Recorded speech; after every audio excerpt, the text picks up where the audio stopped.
Queridos, desde quando eu aceitei ao Senhor como meu Salvador, e desde quando aceitei o Salvador Jesus como meu Senhor, essa palavra que vou trazer para vocês hoje é a palavra que mais ministra meu coração, porque esta palavra é o âmago da vida cristã.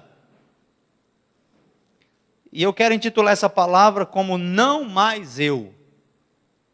Então abra sua Bíblia comigo em Gálatas, capítulo 2, versículo 20. E eu e você vamos poder meditar nisso junto, e que o Espírito Santo fale com você, da maneira que Ele consiga encontrar seu coração nessa noite, como não encontrou ainda, e que você responda a Ele com a disposição correta. Gálatas 2:20, o apóstolo Paulo, um dos homens que mais teve revelação da pessoa de Cristo e da vida do Espírito, diz assim: fui crucificado com Cristo. Assim, em cima dessa verdade, de que fui crucificado com Cristo, já não sou eu quem vive, mas Cristo vive em mim. É a vida que agora vivo no corpo, vivo-a pela fé no Filho de Deus, que me amou e se entregou por mim. Vamos de novo. Fui crucificado com Cristo. Essa é a grande verdade que o apóstolo Paulo entendeu e foi revelado a ele. Fui crucificado com Cristo. Assim, já não sou eu quem vive. Então veja, essa crucificação não é uma crucificação material ou corpórea. Assim, já não sou eu quem vive, mas é Cristo que vive em mim. Esse deve ser o alvo de cada filho, de cada cristão, ver Cristo vivendo através de mim. E a vida que agora vivo no corpo, vivo-a pela fé, diga, pela fé. Vivo-a pela fé no Filho de Deus, que me amou e se entregou por mim. Eu quero ler um texto de um dos escritores mais influentes do século XX, chamado Watmani, e ele faz um discurso assim: o que falta hoje não é um viver melhor, mas um melhor morrer. Precisamos morrer uma morte genuína, uma morte completa. Temos falado bastante sobre vida, poder, santidade, justiça. Agora vamos dar uma olhada na morte? Que o Espírito Santo penetre profundamente nossa carne pela cruz de Cristo, a fim de que ela se torne uma experiência sólida em nossa vida. Se morrermos corretamente, nós viveremos corretamente. Se estivermos unidos com Ele numa morte como a dele, certamente estaremos unidos com Ele numa ressurreição como a dele. Que possamos pedir ao Senhor que abra nossos olhos para contemplarmos a necessidade absoluta da morte. E nós estamos à procura de uma vida abundante, estamos à procura de uma vida plena, é isso que nós queremos. Em Cristo nós podemos ter essa vida, nós podemos ter a vitória, nós podemos ter a bênção que Ele já nos deu, mas vida não nasce da vida, vida nasce da morte. Você tem um pé de manga, se você tem um pé de laranja, se você tem um pé de limão, se você tem um pé de qualquer coisa que você planta na terra, ela deu fruto porque morreu. E muitas vezes nós queremos falar muito de vida, de poder, de santidade, mas nós esquecemos do principal, que é a morte. Então, que se você tiver que sair com alguma coisa no seu coração, que você saia com isso: se quero viver uma vida mais vitoriosa em Cristo, preciso entender a morte de maneira absoluta. Por isso que eu coloquei o título dessa mensagem, Não Mais Eu. Como o apóstolo Paulo diz, assim já não sou eu quem vive, não mais eu. E para experimentar essa vida de Cristo como realidade, nós precisamos entender dois fundamentos. Abre sua Bíblia comigo em Romanos, capítulo 6, no versículo 1. Romanos 6 vai falar com a gente do primeiro fundamento que a gente precisa entender, que é o fundamento da fé. 6:1 está dizendo assim: que diremos então? Continuaremos pecando para que a graça aumente? De maneira nenhuma. Nós, os que morremos para o pecado, como podemos ainda continuar vivendo nele? E esse capítulo, ele vai falar desta obra de considerar-nos mortos para o pecado, mas vivos para Deus. No versículo 11, depois você lê versículo 1 até o 11, está dizendo, da mesma forma, considerem-se mortos para o pecado, mas vivos para Deus em Cristo Jesus. Se Deus já disse, irmãos, é verdade. Creia nessas verdades e o Espírito Santo lhe dará experiência, comunicando a você a vida que está em Cristo. Se a palavra está dizendo, considera morto, como é que você pode continuar acreditando que não pode morrer? Considerai-vos mortos para o pecado, mas vivos para Deus em Cristo Jesus. É uma questão de consideração pela fé. Segundo fundamento é o fundamento da consagração. Romanos 6,13. Está dizendo, não ofereçam os membros do corpo de vocês ao pecado. Porque se vocês oferecerem os membros do corpo de vocês ao pecado, esses membros e o seu corpo será instrumento de injustiça. Antes, ofereçam-se a Deus como quem voltou da morte para a vida. E ofereçam os membros do corpo de vocês a Ele como instrumentos de justiça. Apresente, ofereça os membros do corpo de vocês. Se nós permitirmos, irmãos, e a gente permitir que nossa própria vontade esteja retendo algo que Deus quer que a gente renuncie, o pecado vai ter domínio sobre nós e o nosso considerar, que é o primeiro fundamento, vai ser inútil.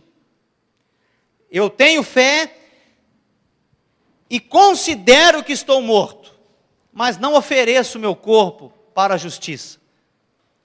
Não adianta nada considerar. Então são dois fundamentos. E eu percebo, irmãos, que a vida cristã, cada dia mais, vai ter uma característica. A vida dos cristãos, nesta era, vai ter uma característica. Os que estão mortos e os que não estão mortos. Vai ter essa característica. Porque o cristianismo tem virado uma espécie de uma filosofia que a gente fala sobre Jesus. E as pessoas, muitas vezes, para aplacar sua consciência, têm bons pensamentos a respeito de Jesus e entendem, e muitas vezes são, como eu posso dizer isso, simpatizantes, são simpatizantes fiéis. E não digo isso da Reviver Floripa, digo isso de toda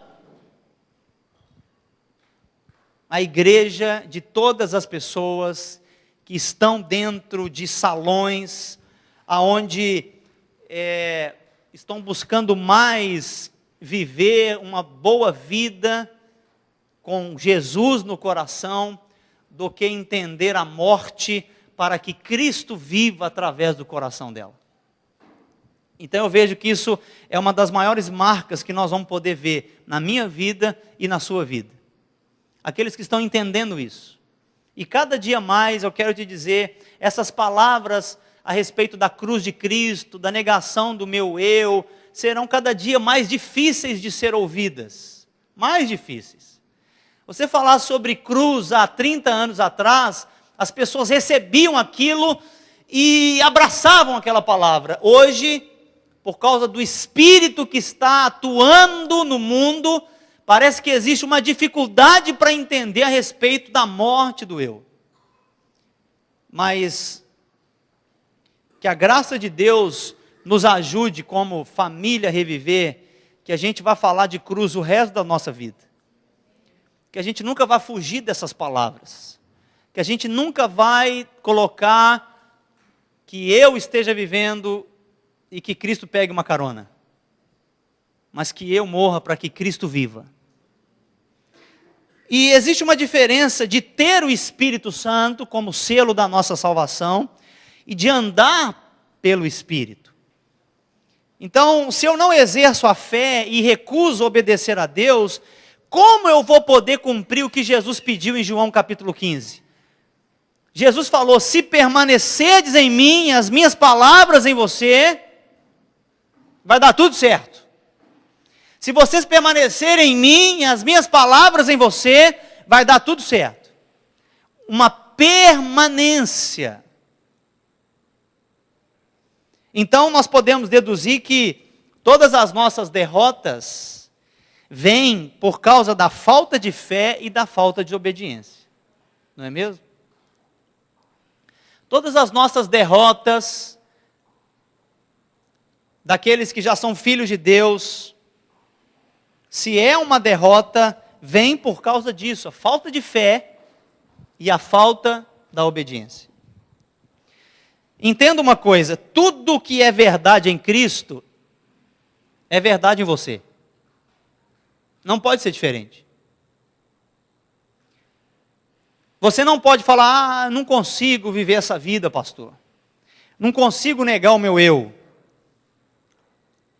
Não consigo ver esse Cristo aparecendo e vivendo. Se você diz que não consegue, você está contradizendo a Bíblia. E esse é um grande erro.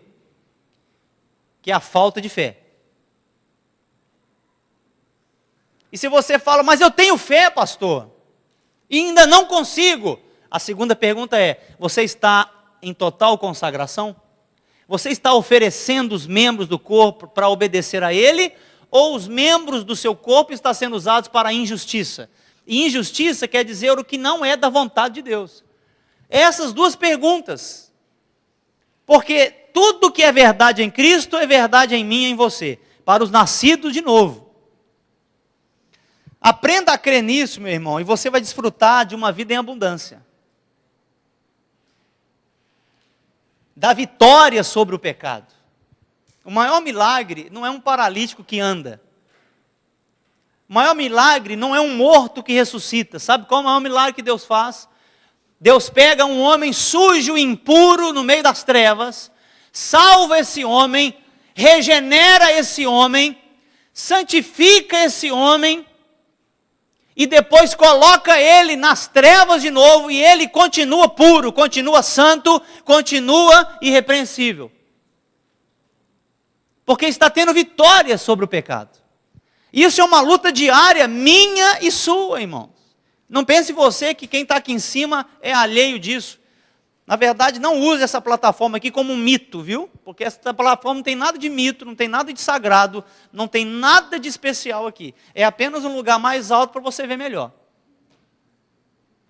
Porque muitas vezes você pode olhar para mim e pode olhar para quem prega e falar, opa, o pastor, ele consegue. Eu não sei como é que o pastor consegue. Não é porque prego,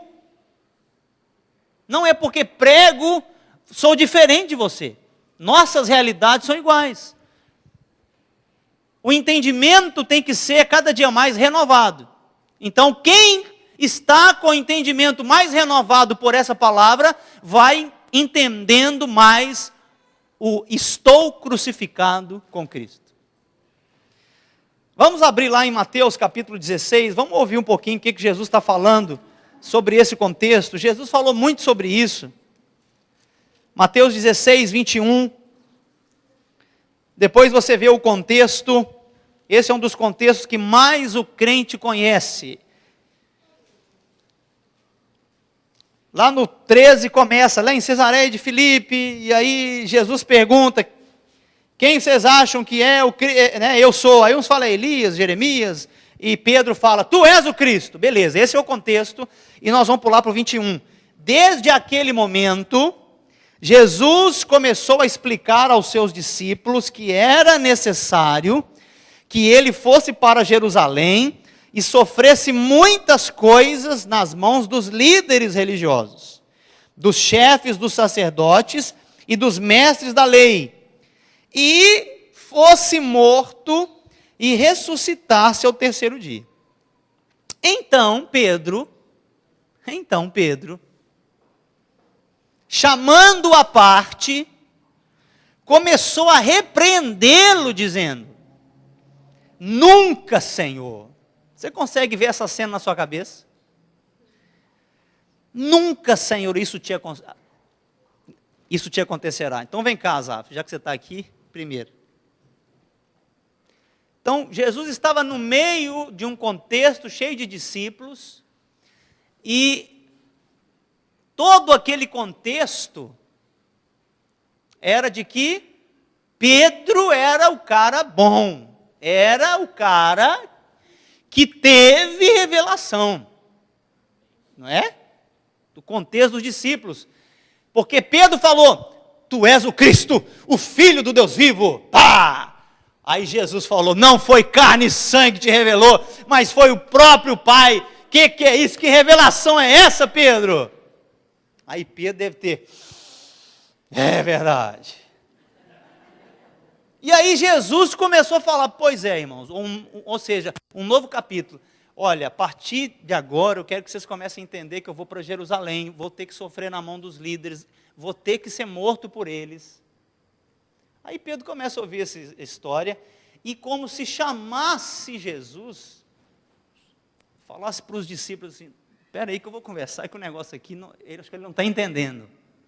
E nessa autoconfiança de Pedro, nessa autopreservação, querendo uma coisa boa, é ou não é? Pedro estava querendo uma coisa ruim?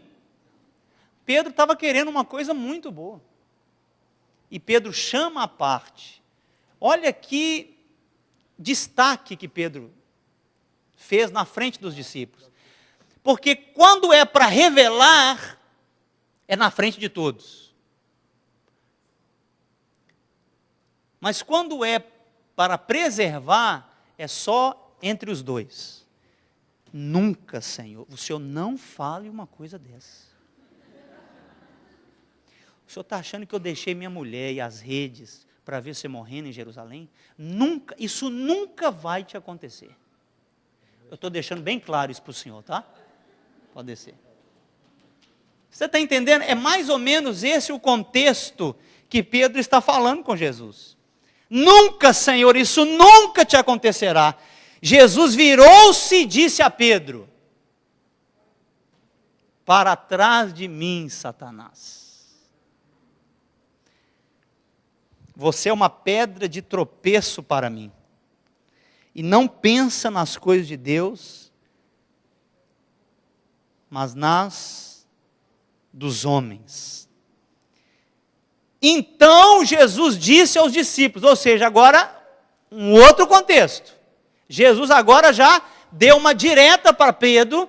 Os discípulos ouviram isso, deve ter ficado chocado, porque Jesus chamou Pedro de Satanás, os discípulos não entenderam nada. E agora Jesus fala aos discípulos, se alguém quiser acompanhar-me, negue-se a si mesmo, tome sua cruz e siga-me. É mais ou menos isso aí. Pois quem quiser salvar a sua vida, veja, esse era o sentimento de Pedro, salvar a vida. O sentimento de todos os discípulos era salvar a vida. E nós já nascemos com esse sentimento enraizado dentro de nós. Salvar nossa vida. Então, essa é a grande conversa que Cristo quer ter conosco. Cristo quer ter conosco essa conversa de pé de orelha, porque nós queremos salvar a nossa vida. E Ele quer que a gente perca. Então é essa conversa constante que Ele tem conosco. Nós queremos salvar e Ele quer que a gente perca. Quando a gente consente com Ele, vamos experimentar a vida dele. Mas enquanto estamos negociando com Ele, se perdemos, se salvamos, se entregamos, se retemos, ainda continuamos num estágio onde não teremos a abundância, essa plenitude que Ele promete na palavra. Então, versículo 25. Pois quem quiser salvar a sua vida, a perderá. Mas quem perder a sua vida por minha causa, a encontrará. E em algumas traduções, está escrito assim: quem perder a sua vida por amor de mim. Não é por amor a uma causa. É por amor a uma pessoa. Que foi acabada de ser demonstrada em palavras por Pedro, que ele não era qualquer pessoa, ele era o Cristo. Esse é o contexto. Perder a minha vida a alguém que foi revelado ao mundo como o Cristo, o Messias, o perfeito. Esta é a grande diferença e o peso na balança que eu e você precisamos entender. Jesus não deve ser considerado para nós apenas alguém bacana na nossa mente. O Filho de Deus, não, vocês têm que entender o contexto das trevas que a humanidade estava vivendo até esse momento. E à medida que encontra o Cristo, essa é a conversa que Ele quer ter conosco. Porque existe uma primeira conversa: vem para mim, vocês que estão sobrecarregados e cansados, eu vos aliviarei, toma o meu jugo que é suave, olha aqui, eu salvo, eu trago tudo aquilo que Deus está trazendo. Muito bacana, essa é a porta de entrada. Mas para viver no reino de Deus, experimentando a plenitude do reino, já é outra conversa, irmãos. É uma conversa de perder a vida em vez de preservá-la. Então, a inclinação do nosso eu é que deve ser verificada, é que deve ser questionada, é que deve ser totalmente negada, porque a nossa vontade vai querer o que nos dá prazer. Eu assisto o que eu quero, quando eu quero, a hora que eu quero e com quem eu quero. E eu faço o que eu quero, com quem eu quero, a hora que eu quero, escondido de quem eu quero, quando eu bem entender. Eu falo o que eu quero, do jeito que eu quero, com quem eu quero e da maneira que eu quero. Nossa vontade. É o que dá prazer para nós. Agora, quando a gente nega o nosso ego, antes de pensar, antes de falar e antes de fazer o que nossa vontade direciona, nós vamos buscar primeiro o que dá prazer a Deus. Isso é o que crente não gosta de ouvir. Não, crente não gosta. Porque nós temos dentro de nós essa carne maldita que pende toda hora para a nossa autopreservação. E essa palavra vai como se trazendo um desconforto para nós.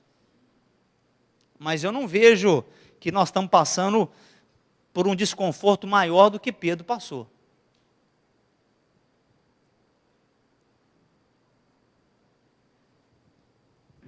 Nossa mente vai querer ordenar as coisas sempre segundo nossa sabedoria. Tem um problema, eu resolvo o problema segundo aquilo que eu já acho, aquilo que eu já sei, aquilo que eu já aprendi. Agora, quando nós negamos esse trabalhar da nossa mente, a primeira coisa que a gente faz é descansar debaixo da liderança do Espírito.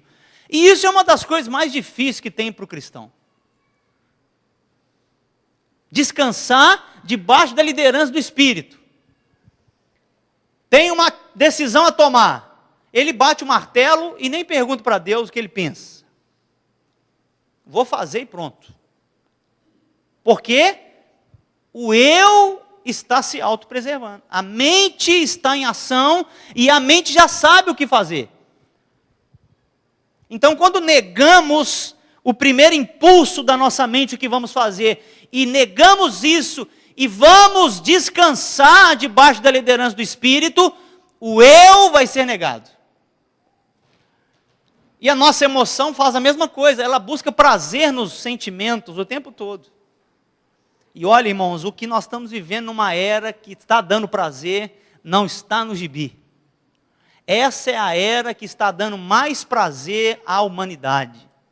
Esta é a era mais hedonista que já existiu na face da terra. Sabe o que é hedonista? Que ama a si próprio. Quer ter prazer consigo mesmo. Então tudo no mundo, o centro é o homem. Já viu isso? Todas as coisas, o centro é o homem. E quem colocou o homem nesse papel? Satanás. Esquece Deus, é você primeiro. Lembra lá do Jardim do Éden? Não, o que Deus está falando não é verdade. Não é bem assim. O que importa é você saber o bem e o mal. Não é que Deus vai saber.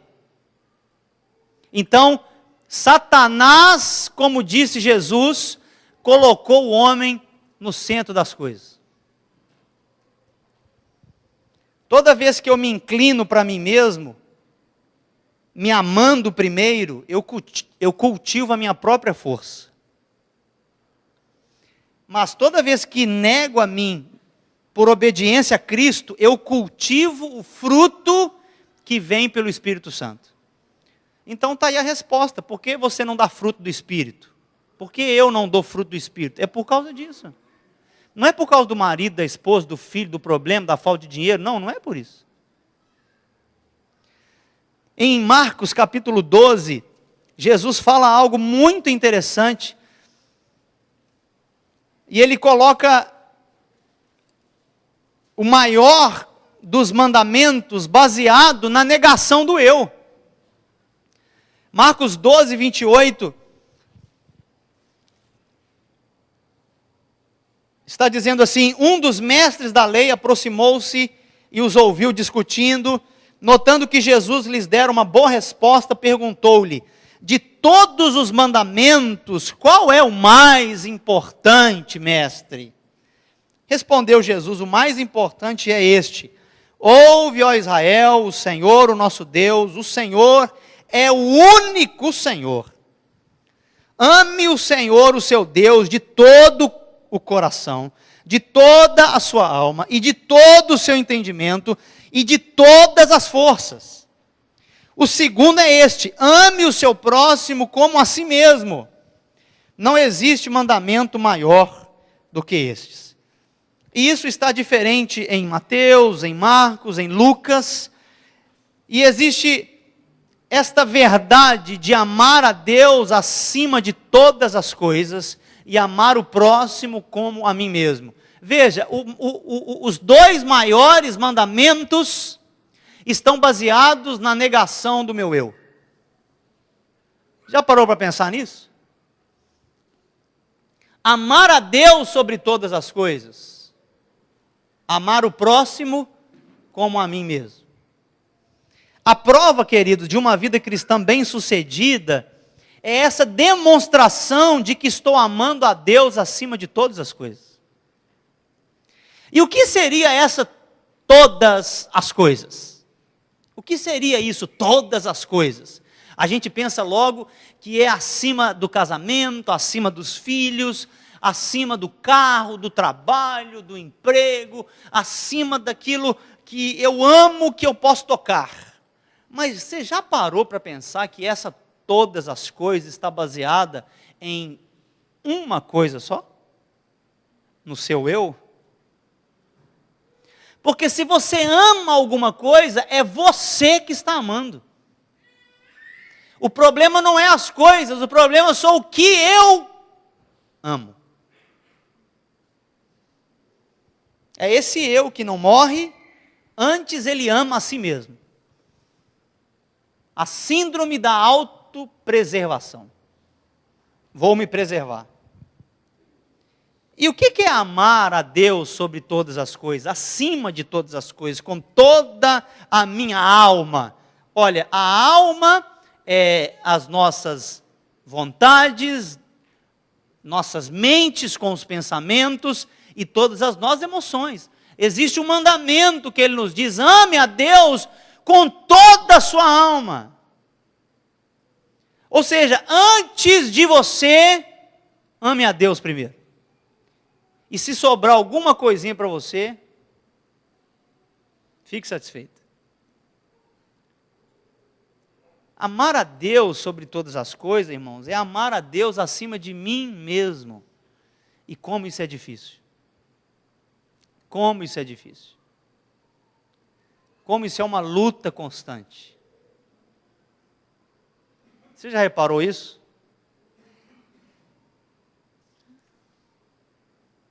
Repare isso na sua vida espiritual, repara isso na sua vida, repare isso. Isso não é uma coisa anormal, isso é normal na vida de todos os cristãos.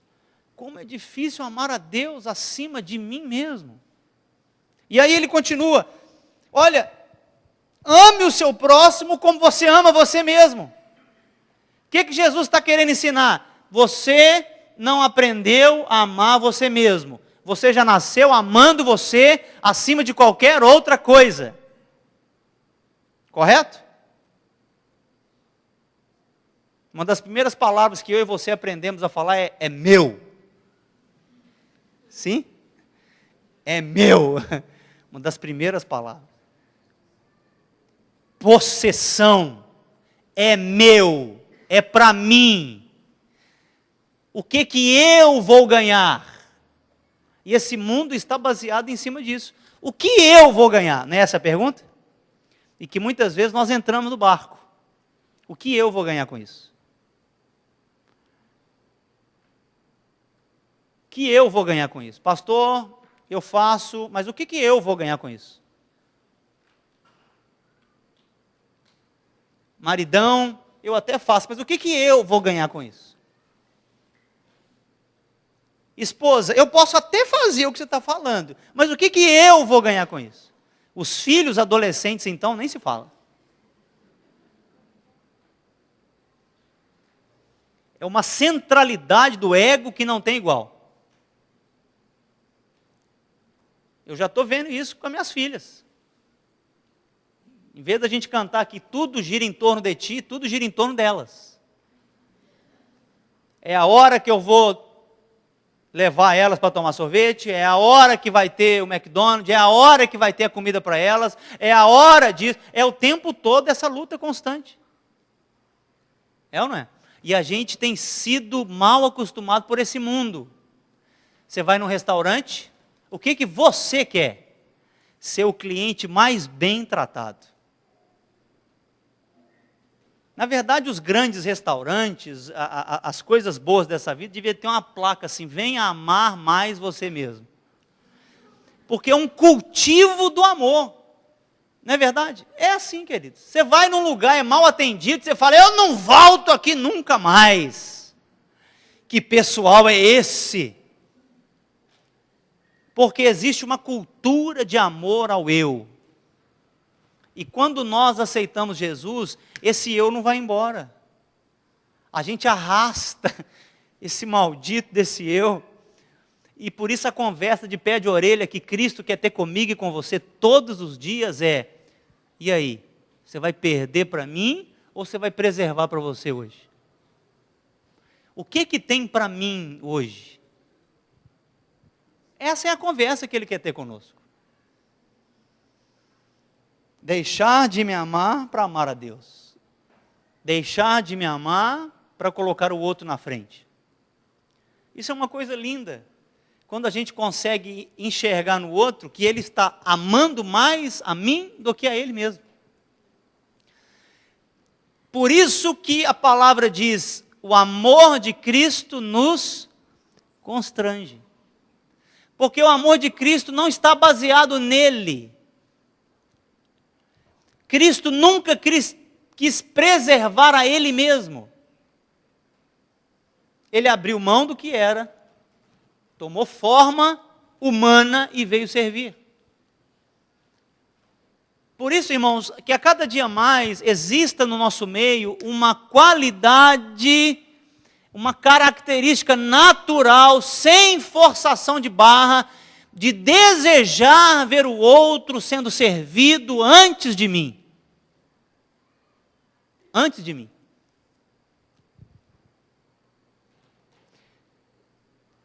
Quero colocar isso. A gente está nesse projeto mantenedor para manter essa casa. Se você alguma vez pensou, eu não tenho nada a ver com isso, eu só quero vir aqui para ouvir a palavra, e eu não tenho nada a ver com essa casa.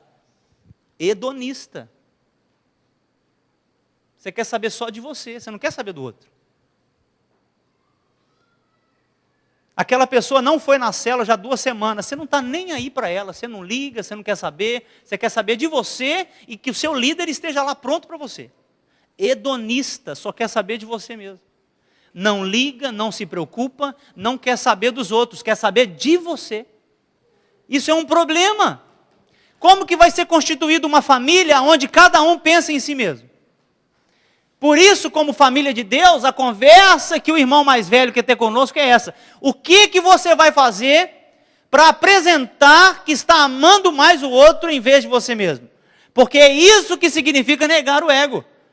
O que demonstra a sua vida cristã que você está amando mais a Deus do que a você mesmo? O que demonstra que você está amando mais o seu irmão, a sua irmã, do que a você mesmo? O que está demonstrando? Demonstre isso na prática e você vai entender um pouco mais essa realidade. Estou crucificado com Cristo. Os casamentos, as famílias que estão envolvidas, todas as coisas, todos os relacionamentos. É isso daí, irmãos. Se trata disso. Por isso eu falo que esse é o âmago da vida cristã. Não tem condição de você viver uma vida cristã para você mesmo. Não existe condição de viver uma vida cristã para você mesmo. Nem na época dos apóstolos, nem na época de Martim Lutero, e muito menos hoje. Não existe. Essa é a palavra que Cristo quer trazer para todo seguidor dele. Tome a sua cruz, não preserve a você, porque eu não estou me preservando. Quer me seguir? Tem que ser assim. Agora, não é uma obrigação pesada, quando a gente entende quem Cristo é. Por isso que Jesus falou no contexto de Mateus 16, a respeito da revelação que Pedro teve dos céus, de quem ele era, e em seguida ele falou, quem perder a sua vida por mim, vai achar. É uma questão de perder a vida e ganhar nesse mundo, ou perder a vida nesse mundo para achá-lo, para ganhá-lo. Não tem condição da gente ganhar a Cristo, receber mais da revelação de Cristo, se não estou perdendo para Ele.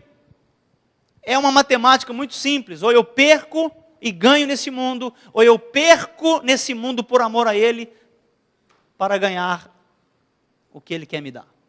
É simples assim. Mas no nosso dia a dia, a gente vê outra realidade, irmãos. E que essa palavra de hoje sirva para você perguntar durante essa semana, estou amando mais a Deus do que a mim? Estou amando mais o meu irmão, minha irmã do que a mim? E nem estou querendo dizer seu irmão crente. Lá no seu trabalho, tem aquela pessoa que pisa no seu pé, dê glória a Deus por ela. Que pisa no seu calo, dê glória a Deus por ela. Por quê? Que isso, pastor? Você está brincando? Gostaria de estar, mas não estou. Que isso, pastor? É verdade, irmãos. É nos lugares mais hostis que nós demonstramos se temos luz ou não. É nos lugares mais negros, pretos, embaçados, confusos, cinzentos. Ai, que dificuldade. onde está trevas, trevas, trevas, e todo mundo pegando no meu pé. Eu falo, Senhor, que o Senhor seja glorificado através da minha vida. E você começa a ter uma atitude de serviço em vez de julgamento. Porque em todo lugar é a mesma coisa. E ainda mais para os filhos da luz. Jesus disse que o mundo ia nos perseguir. O mundo ia nos perseguir. E se o mundo não está te perseguindo, talvez você não está demonstrando luz suficiente. Porque o mundo tem que perseguir, porque o mundo é trevas. Você chega no meio da luz, eles não querem luz lá, não. Eles querem mandar você embora. Você vai liberar uma palavra abençoada, cala sua boca, o seu fanático. E aí começa a perseguir, pegar no seu pé. Aí as colegas, os colegas, começam a chamar de tudo quanto é nome. Ah, que você é isso, que você é aquilo, que você é aquilo outro. Oh, amados, dê glória a Deus. Se você está sendo perseguido por causa da luz, você está sendo perseguido porque você é diferente, está fazendo diferença, que bênção. Continue negando a você mesmo. Continue negando. Peça ao Espírito para te levar a um entendimento mais profundo disso, porque disso depende a nossa qualidade de vida cristã. Nossa qualidade de vida cristã não depende do culto que a gente participa, da célula que a gente participa, do tipo de discipulador que a gente tem, se tem dinheiro na conta ou não. Nosso nível de vida cristã depende disso, se estamos compreendendo de verdade esta realidade. Estou crucificado com Cristo, já não sou eu quem vivo, mas Cristo vive em mim. E se Cristo não está vivendo em mim em sua totalidade, é porque existem áreas na minha vida que precisam ser entregues. Então não preserve você mesmo, entrega. Sempre que a gente coloca o próximo na nossa frente, a gente vai estar negando esse eu que é mesquinho, que só quer para nós. E é um exercício, quando a gente coloca o outro na frente. Eu gosto quando as pessoas passam na fila na minha frente. Porque eu consigo fazer uma prova. Se o meu eu está muito grande ou se o meu eu está bem bacaninha. Ah, passou na frente aí, pilantragem essa aí, tá doido? Aí a fila já engrena, não, sai para trás, aí você, é isso mesmo, vai para trás, você quer saber de quê? Eu cheguei primeiro. É ou não é? Ah, no trânsito nem se fala. É medido, ai, hein? Podia passar sem essa. E eu não gosto que ninguém passe na minha frente. Mas a cada dia mais que você vai vendo quem é Cristo e como você deve se render a Ele, irmãos, o abençoado do carro da frente que te furou a fila, passou na sua frente, Deus colocou ele para passar na sua frente. Porque Deus quer fazer duas coisas. Deus quer que você abençoe ele, e Deus quer te mostrar o tamanho do seu eu. Né? Por isso que Deus criou o casamento, eu acho. Né? Os casados aí, abençoados. É por isso que Deus criou o casamento. É para mostrar para nós o tamanho do nosso eu. Né? Família, irmãos. Deus criou família para mostrar o tamanho do nosso eu. Porque família é um negócio abençoado. É ou não é? Ainda mais se você mora perto. Vamos dar uma descontraída aí, porque o assunto é pesado. Sim ou não? Porque você ouve o que você não quer, a hora que você não quer, quando você menos precisa de ouvir. Aí que se mostra o tamanho do eu. Qual o meu eu? Porque Deus quer fazer duas coisas. Ele quer mostrar o seu eu para matar o seu eu. Compreende? Tamanho que eu estou me entregando é o tamanho que eu vou expor minha renúncia. Então a gente consegue ver a renúncia de cada um de nós. Você consegue ver a sua renúncia no cotidiano à medida que você está entregando sua vida nas áreas que precisam ser rendidas. essa área não estou tendo vitória. Essa área é uma área complicada. Deus sabe disso e Deus quer que você tenha vitória nessa área. Mas você tem que ter fé e você tem que consagrar. Você quer ter vitória, mas não tem fé e não obedece, não teremos vitória. Porque vitória é questão de princípio, não é questão de mágica. Vitória não se tem depois do encontro com Deus, depois de 5 dias de jejum e oração. Não, vitória se tem quando entendo essa realidade. Estou crucificado com Cristo. Considero, tenho fé e consagro e entrego. Quando Cristo estiver no controle completo, Ele vai destruir o poder da carne, vai manifestar sua vida em nossa vida.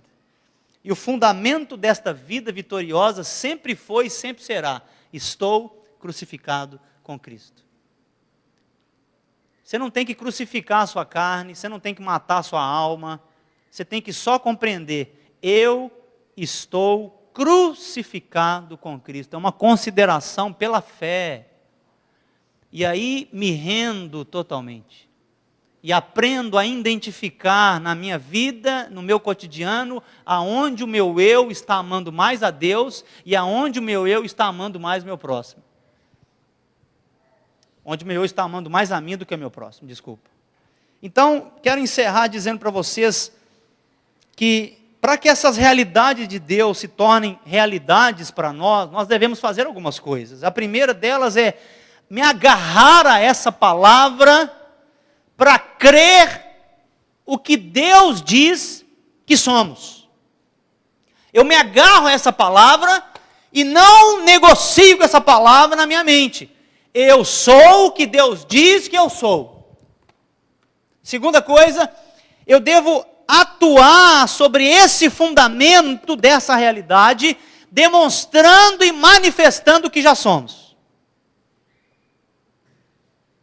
Terceira coisa, eu devo crer que as realidades de Deus são mais dignas de confiança que nossas tentações e sentimentos. Se você é tentado, como eu sou e como qualquer ser humano é, se você consegue entender que essa tentação é real, você deve dar mais valor e mais dignidade à palavra de Deus e à realidade dele do que suas tentações e sentimentos. Porque a fé é a única maneira de termos essa realidade na prática sendo traduzida em experiência.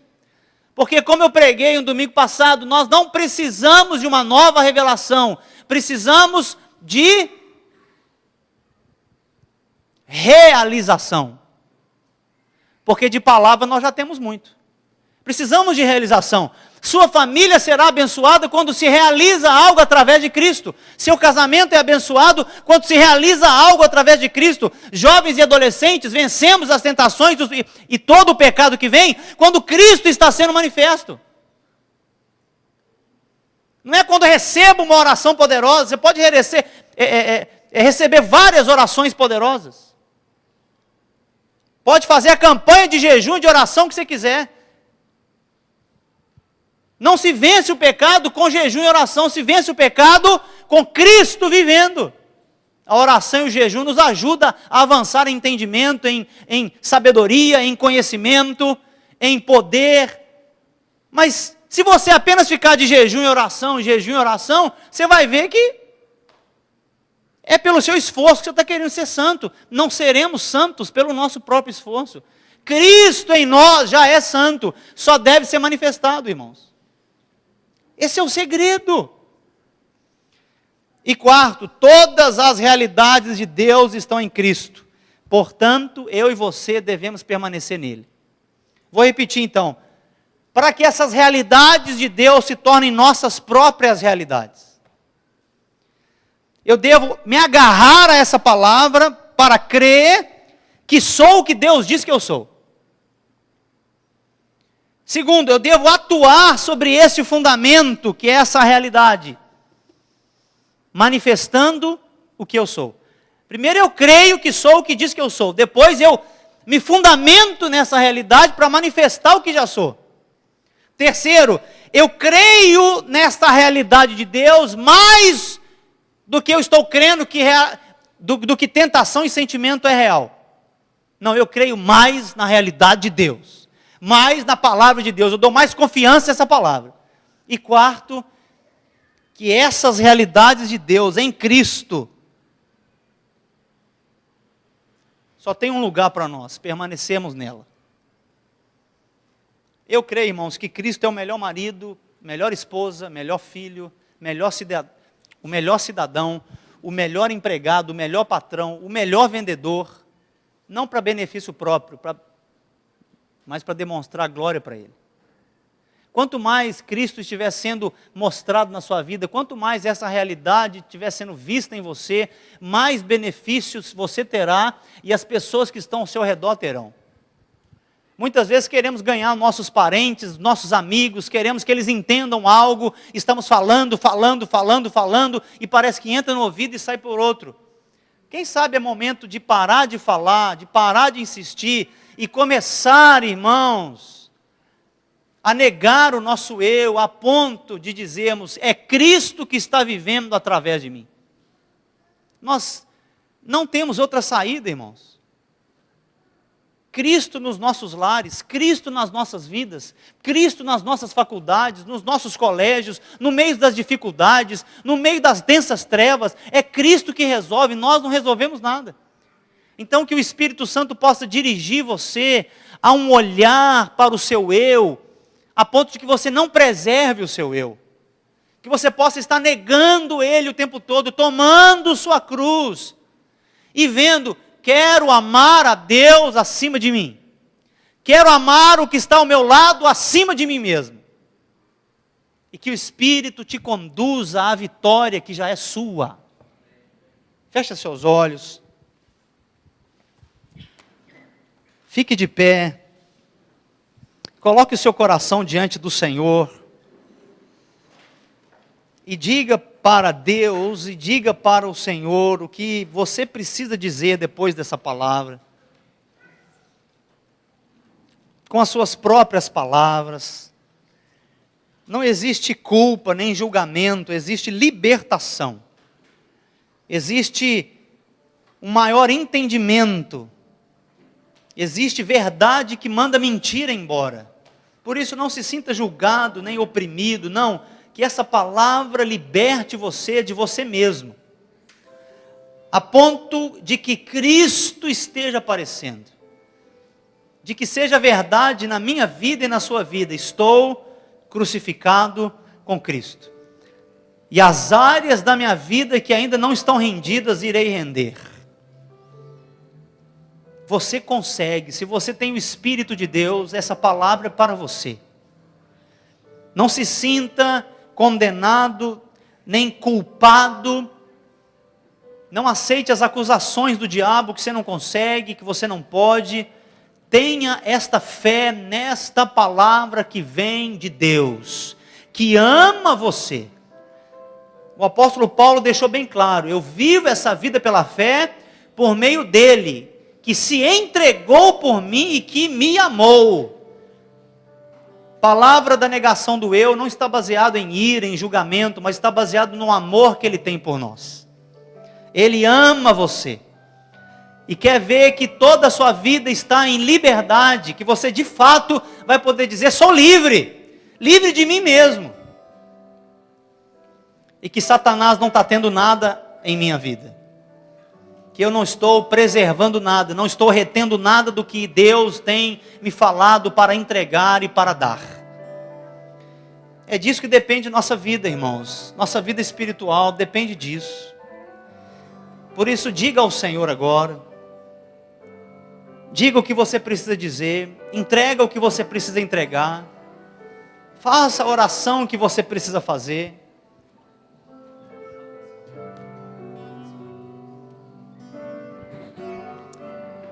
Diga isso, fale isso, não perca esse momento, Ele te ama,